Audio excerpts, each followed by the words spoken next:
Hello students, कैसे हो आप सब। आशा है कि आप बिल्कुल ठीक ठाक होंगे और अपनी पढ़ाई ज़ोरों शोरों से कर रहे होंगे, है ना। और और कैसी तैयारी हो रही है सी टेट की। बढ़िया, ऐसी तैयारी करते रहो।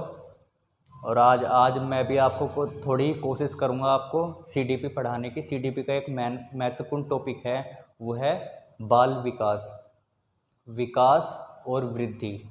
ठीक है, ये टॉपिक कोई भी एग्ज़ाम नहीं है जिसमें अगर सीडीपी आपसे पूछी गई है तो ये टॉपिक ज़रूर पूछा गया है। आज इसको मैं पूरी कोशिश करूँगा आपको समझाने की, ताकि आपका पेपर अगर ये क्वेश्चन आए तो आप करके जाओ। ठीक है बच्चों, आज कोशिश करते हैं इसको पढ़ने की, ठीक है ना। और कहते हैं ना, मंजिल मिले ना मिले ये तो मुकद्दर की बात है, लेकिन हम कोशिश ना करें ये तो गलत बात है। आओ चलो इसी के साथ आज शुरुआत करते हैं। सबसे पहले विकास और वृद्धि। बहुत से बच्चे कहते हैं कि हाँ सर, हमें है ना विकास और वृद्धि में कुछ समझ नहीं आता, डिफरेंस पता नहीं चलता। आज तुमको है ना विकास और वृद्धि के बारे में डिफरेंस बताऊंगा, है ना। काफ़ी बच्चे होते हैं जो परेशान रहते हैं कि सर वृद्धि विकास दोनों एक ही हैं या अलग अलग हैं। ठीक है, आज इसको समझने की कोशिश करते हैं। इधर करते हैं हम विकास, इधर करते हैं वृद्धि। ठीक है, विकास क्या होता है। विकास हमारा जन्म से लेके मृत्यु, जब तक हमारी मृत्यु नहीं हो जाती तब तक चलता रहता है, चलता है। लेकिन जो वृद्धि हो ना, वृद्धि निश्चित आयु में आके रुक जाती है। क्या होती है, निश्चित आयु में आके रुक जाती है, रुक जाती है। ठीक है, एक तो इसका ये डिफरेंस है। जो हमारा विकास है ना, वो जन्म से क्या, माता के जब गर्भ में होता है बालक शिशु, है ना, तब से उसका विकास शुरू हो जाता है। उसका धीरे धीरे शरीर बनने लगता है ना, उसको सब चीज़ बन जाती है गर्भ के अंदर ही।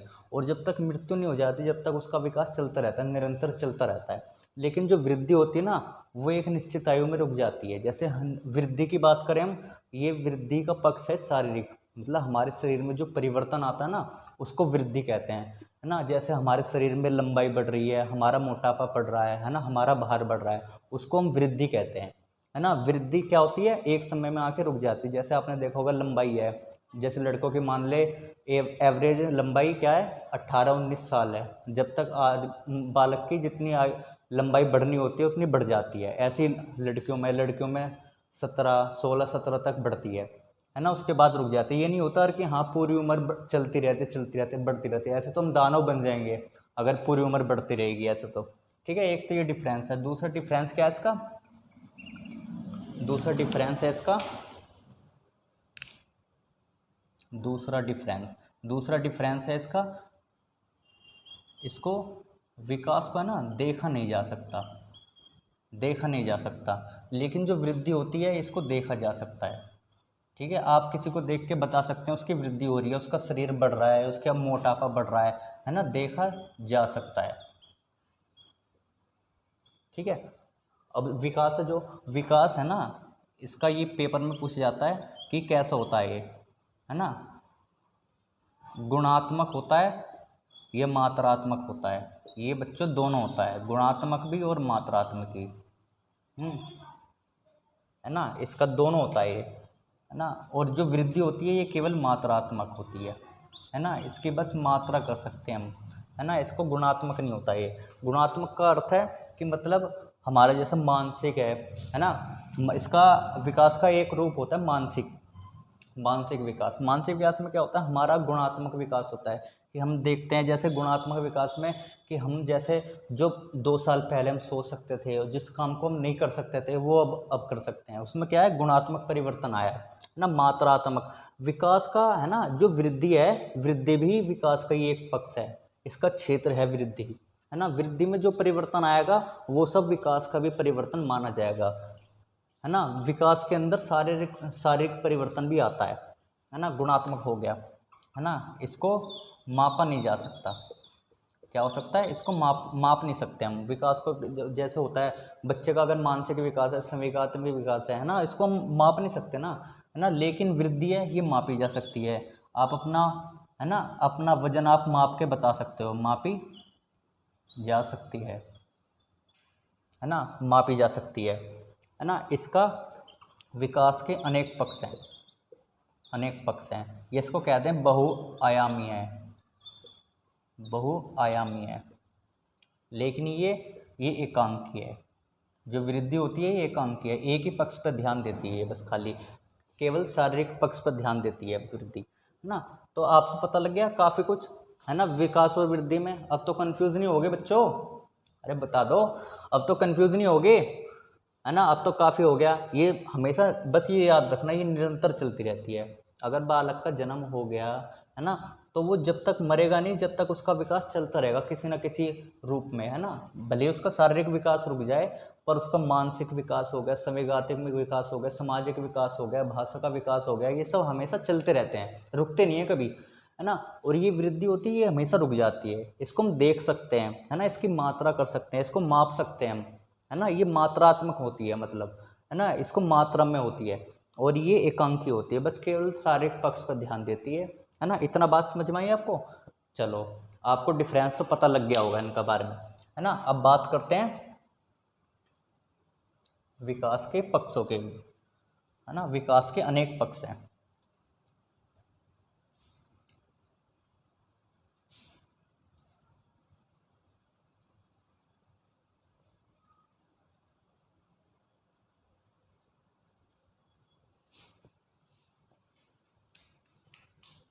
ना विकास के पक्ष की बात करते हैं ना। विकास बहुत महत्वपूर्ण है, ये हर एग्जाम में पूछा जाता है, विकास के पक्ष। ठीक है, एक तो इसका पक्ष होता है कौन सा, शारीरिक ना, शारीरिक भी इसके अंदर ही आता है विकास के अंदर। ये विकास उस बात की नहीं कर रहा, आपके दोस्त विकास की बात नहीं कर रहा मैं दूसरे विकास की बात कर रहा हूँ, जो डेवलपमेंट है, जिसका मतलब है परिवर्तन, है ना, विकसित होना किसी भी चीज़ में ना। शारीरिक मतलब हमारा अगर शारीरिक, है ना, शारीरिक परिवर्तन हो रहा है ना, हम बड़े हो रहे हैं, है ना, हमारे अंग विकसित हो रहे हैं, है ना, तो इसको क्या बोलेंगे, शारीरिक परिवर्तन, है ना। इसको शारीरिक विकास भी कहेंगे। ठीक है, इसका एक तो ये पक्ष है।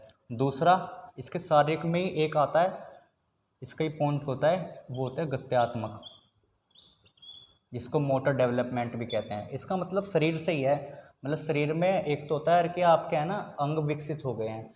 लेकिन गत्यात्मक का मतलब होता है मांसपेशियों पर नियंत्रण,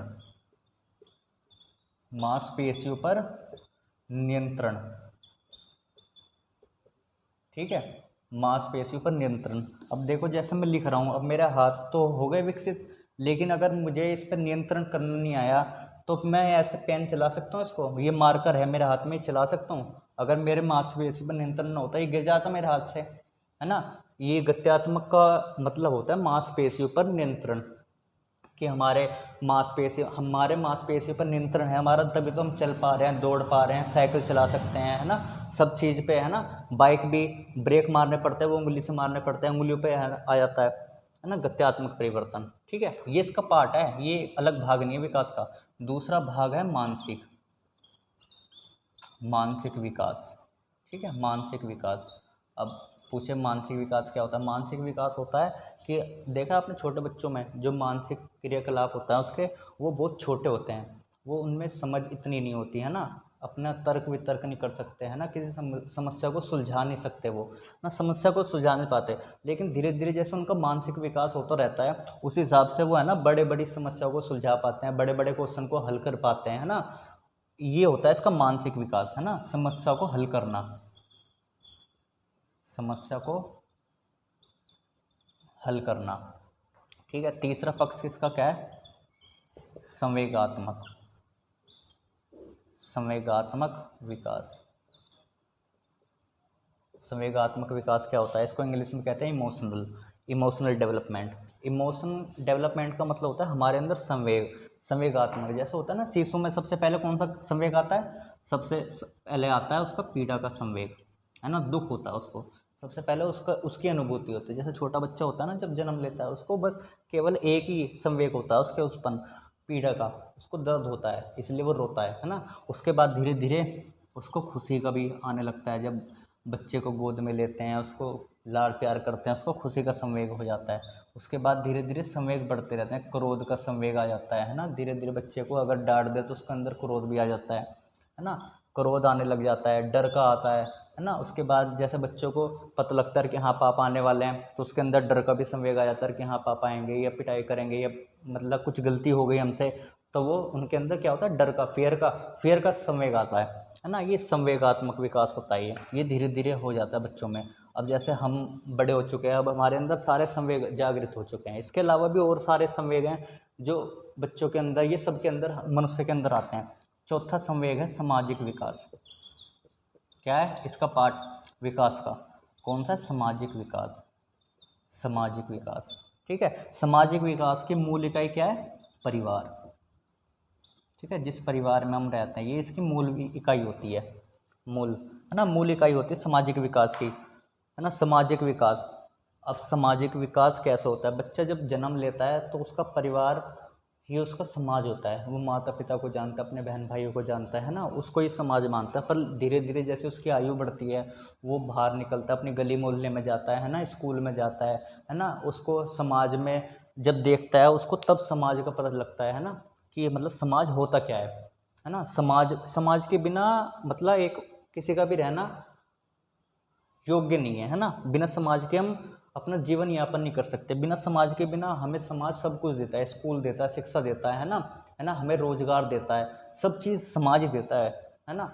तो ये जो विकास के 4 पॉइंट है ना, ये एक दूसरे में संबंधित होते हैं। जैसे शारीरिक विकास है, अगर हमारा शारीरिक विकास ठीक से ना हुआ तो हमारे मानसिक विकास पर भी इस पर प्रभाव पड़ता है, संवेग पे भी पड़ता है, सामाजिक विकास पे भी पड़ता है ना। जैसे शारीरिक है, अब देखो शारीरिक है ना, मैं शरीर से काम कर रहा हूँ, लेकिन मानसिक विकास भी उसके साथ में संबंधित है। मैं सोच पा रहा हूँ तभी तो लिख पा रहा हूँ मैं। खाली शारीरिक विकास हो जाता मेरा और मानसिक विकास नहीं होता तो मैं आपको क्या समझा पाता? नहीं समझा पाता मैं, ठीक है। इसके बाद बात करते हैं विकास के कुछ सिद्धांत के, है ना। विकास के कुछ सिद्धांत हैं, है ना, उनकी बात करते हैं जो बहुत ज़्यादा पूछे जाते हैं। आज आपको है ना ऐसा पढ़ा दूंगा कि आप कोई सा भी, चाहे टेट हो चाहे नेट हो, है ना, या कोई टीचर का एग्ज़ाम हो, है ना, आप उन सब में आपके बार बढ़िया करके आएंगे, पास होकर आएंगे। विकास के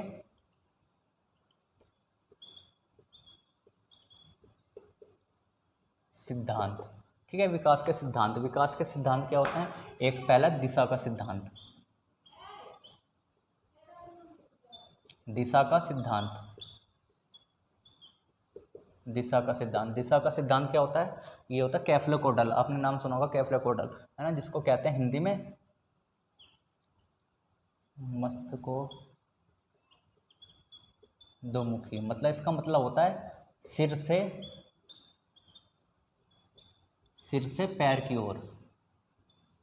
जब बच्चे का है ना, जब बच्चा माता के गर्भ में होता है सबसे पहले उसका किसका विकास होता है? सबसे पहले उसका सिर का विकास ना। सिर के बाद में उसका धड़ बनता है, उसकी टांगे बनती है, उसके बाद धीरे धीरे फिर उसके पैर बनते हैं, है ना। ऐसे ही जब बच्चा जन्म भी ले लेता है उसके बाद भी सबसे पहले मूवमेंट क्या करता है? अपनी गर्दन हिलाता है बच्चा सबसे पहले। उसके बाद में हाथ पैर, है ना, उसको हिलाने लग जाता है। एक तो ये हो गया दिशा का। एक दूसरा है इसका, एक हो गया दूसरा निकट से दूर का भी सिद्धांत कहते हैं उसको, केंद्र से परिधि का भी सिद्धांत कहते हैं इसको, केंद्र से परिधि, प्रोक्सिमो डिजिटल भी कहते हैं इसको, प्रोक्सिमो डिजिटल, ठीक है। केंद्र से परिधि मतलब जैसे होता है ना केंद्र, बच्चा केंद्र से परिधि की ओर जाता है। जैसे आपने देखा होगा, इसको समझाते हैं केंद्र से परिधि की ओर।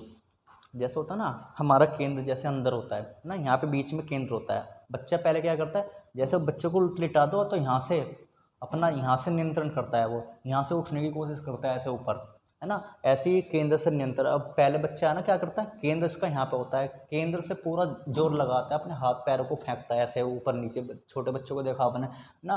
फिर धीरे धीरे पहले कोनी, है ना, कोनी उठाता है, फिर बाद में उंगली पे। सबसे पहले क्या होता है केंद्र पे, जैसे हमारा केंद्र हो गया ये ना, केंद्र से उठाता है ना, उसके बाद उंगलियों पे जाता है उसका, है ना, केंद्र से परिधि। है ना। और विकास का सिद्धांत क्या है? विकास का सिद्धांत है सामान्य से विशिष्ट की ओर, है ना, जनरल टू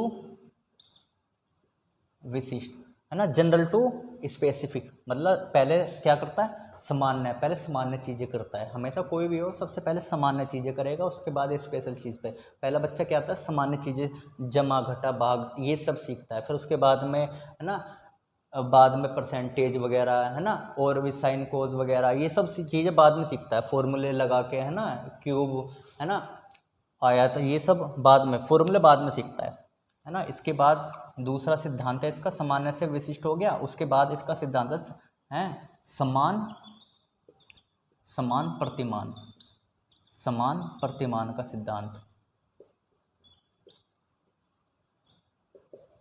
समान प्रतिमान का सिद्धांत, समान प्रतिमान का सिद्धांत क्या कहता है? समान प्रतिमान का सिद्धांत कहता है कि बालक कहीं भी हो, चाहे इस राज्य में या दूसरे राज्य में या किसी और देश में, उसका जो समान प्रतिमान का सिद्धांत यह है कि मतलब बच्चा एक समान रहता है। कि मतलब ये तो होगा नहीं यार कि भारत का बच्चा है उसके 2 हाथ हैं 2 पैर हैं, तो भारत देश का बच्चा उसके 3 हाथ होंगे या 4 पैर होंगे, ऐसा तो होता नहीं है। सबका वही 2 आंखें 2 ही हाथ 2 ही पैर, सब चीज़ बराबर होती है, 2 कान होते हैं 1 नाक होती है ना। समान प्रतिमान का सिद्धांत ये कहता है कि हमेशा ना सब चीज़ें समान रहती है।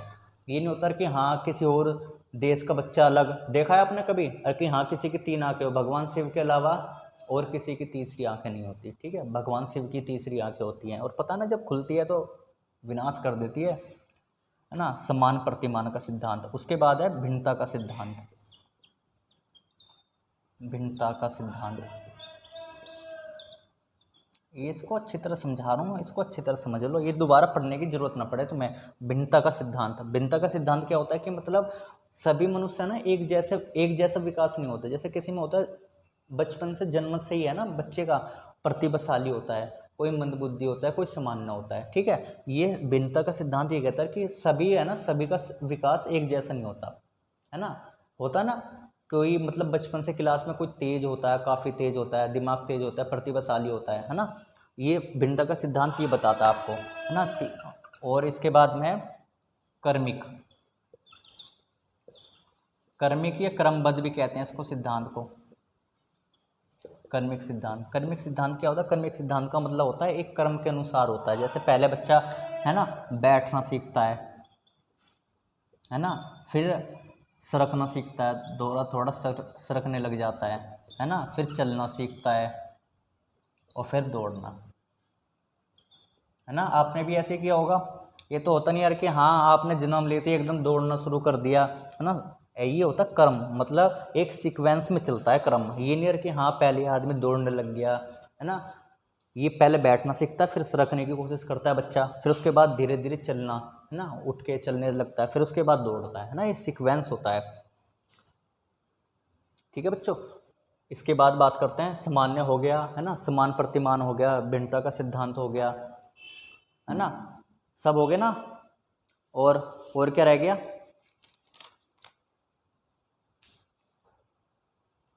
है ना, निरंतरता का सिद्धांत भी है एक ना। कौन सा सिद्धांत है? निरंतर। ये तो आपको पता ही है, पहले ही बताया था मैंने, निरंतर कि विकास कभी रुकता नहीं है, हमेशा चलता रहता है, हमेशा चलता रहता है ना।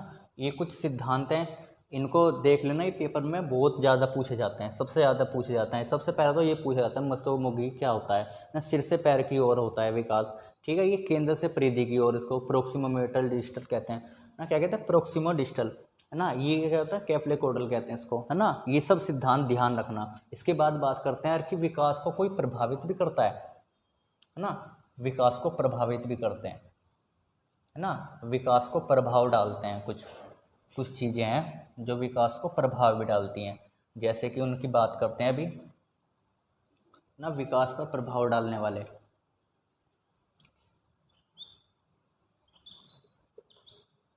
विकास पर प्रभाव डालने वाले,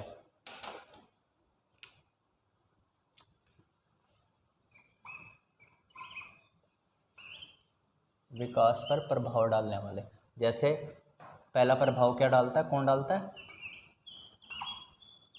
वातावरण, वातावरण डालता है, ठीक ठीक है। वातावरण, अब जैसे बालक को जिस वातावरण में रखोगे उसका विकास उसी अनुकूल होगा। जैसे बच्चे का अगर उसके माँ बाप शिक्षित हैं तो उसका जो बच्चे का भी विकास होगा ना वो उसी हिसाब से होगा, तेज होगा। जिस कैसे किसी माँ बाप अनपढ़ हैं तो उसका विकास हो तो जाएगा पर धीरे धीरे होगा, मतलब कम होगा। लेकिन उसे अगर स्कूल अच्छा मिल गया, उसके टीचर अच्छे मिल गए है ना, तो उसका विकास हो भी सकता है। मतलब ये नहीं कह सकता कि हाँ उसका विकास होगा नहीं, होगा उसका विकास।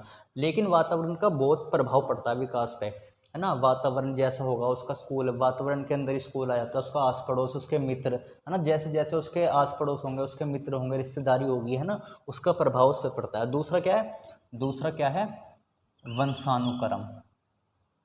दूसरा क्या है,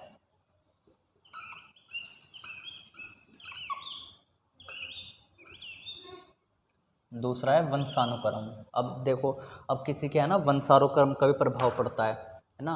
किसी के पेरेंट्स के वंश के मतलब पूर्वज हैं वो कैसे हैं ना, प्रतिभाशाली हैं या सामान्य हैं या मूढ़ बुद्धि हैं, उसका प्रभाव पड़ता है। जैसे काफ़ी कुछ देखा जाता है कि मतलब जैसे जिसके पेरेंट्स होता है ना दिमाग के रूप से पागल होते हैं, है ना, या जिनका औसतन दिमाग होता है ना, उनके बच्चों में भी उनके लक्षण आ जाते हैं, है ना। वो मतलब पागल वाले काम करने लग जाते हैं। ऐसा देखा गया है ना। वंशानुक्रम का भी प्रभाव पड़ता है विकास पे, है ना। वंशानुक्रम के कारण ही, है ना, बच्चा प्रतिभाशाली भी हो जाता है। किसी के माँ बाप के, है ना, जीन अच्छे हैं या वो भी अच्छे हैं खुद माँ बाप भी, तो उनका प्रभाव उसके बच्चों पर ही पड़ता है, उनकी संतानों पर भी आता है प्रभाव।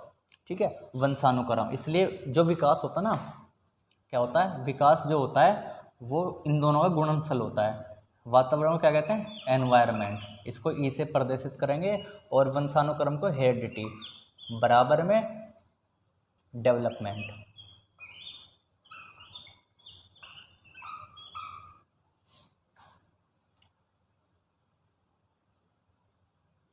ठीक है,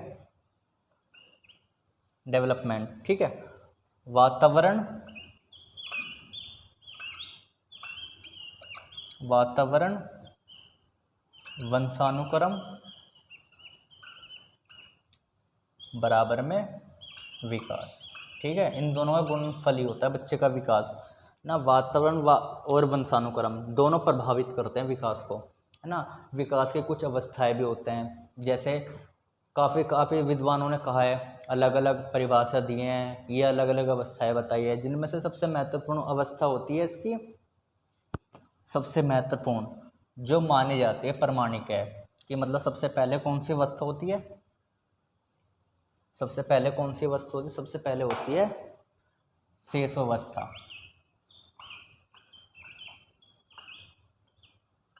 तो मार्कर भी नहीं चल रहा।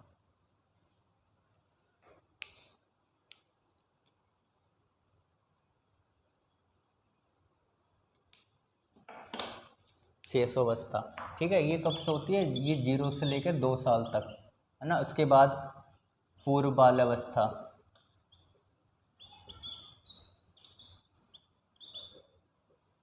ये 3 से 6 वर्ष तक। ठीक है, शेषावस्था को इंग्लिश में कहते हैं इन्फेंसी, पूर्व बाल्यावस्था अर्ली चाइल्डहुड। फिर आती है उत्तर बाल्यावस्था, उत्तर बाल्यावस्था, इसको कब से 7 से लेकर 12 तक माना गया है। ठीक है, उसके बाद आखिरी किशोरावस्था, जो 12 से लेके 18 तक रहती है।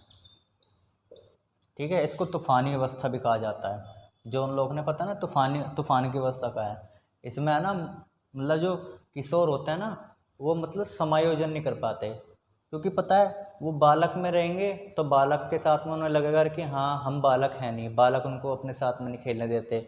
बड़ों के पास में बैठो प्रौढ़ के, वो उनको बड़े नहीं मानते। तो ये है ना बीच की अवस्था होती है ना तो बालक रहता है इंसान, ना बड़ा बन पाता, है ना, किशोर अवस्था हो ये। इसलिए है ना संघर्ष की अवस्था भी कहा जाता है इसको। ये 4 अवस्थाएं होते हैं ना, बाल विकास में चारों अवस्थाएं पूछी जाती हैं। ठीक है, इनका काल ध्यान रखना, है ना। शेष अवस्था सबसे अनोखा काल माना जाता है, ये शेष अवस्था। इसमें सबसे ज़्यादा मानसिक, है ना, और शरीर की वृद्धि भी होती है ना। शरीर की वृद्धि सबसे ज़्यादा इसमें होती है। देखो ना कितने जल्दी जल्दी बच्चा बड़ा होता है है ना। मानसिक विकास, आप बच्चों को कुछ भी सिखाओ, कुछ भी बताओ, एकदम कैच कर लेता है वो, एकदम उसकी मेमोरी शार्प होती है ना।